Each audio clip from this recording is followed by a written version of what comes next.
భారత ఉపఖండంలో గత 2000 సంవత్సరాల నుండి ప్రభువైన యేసుక్రీస్తు అనుచరులు ప్రేమ, శాంతి మరియు సామరస్యములతో జీవిస్తున్నారు.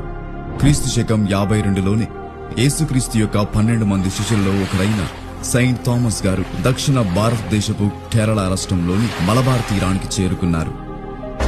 సెయింట్ థామస్ క్రీస్తు శకం 72 సంవత్సరంలో తమిళనాడులోని చెన్నైలోని మైలాపూర్లో హతసాక్షి అయ్యారు. నాటి నుండి సెయింట్ థామస్ యొక్క బలిదాన దినంగా జూలై 3వ తేదీని సాంప్రదాయంగా పాటించడమే కాకుండా ప్రపంచవ్యాప్తంగా సెయింట్ థామస్ డేగా ప్రకటిస్తున్నారు.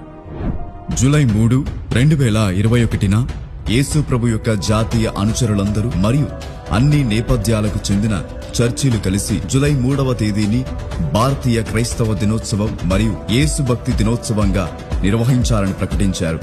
భారతదేశంలోనే గాక మొత్తం ప్రపంచవ్యాప్తంగా లక్షలాది మంది యేసుక్రీస్తు అనుచరులతో కలిసి భారతీయ క్రైస్తవ దినోత్సవం, యేసు భక్తి దినోత్సవమును పాటించి నిర్వహించగలరు.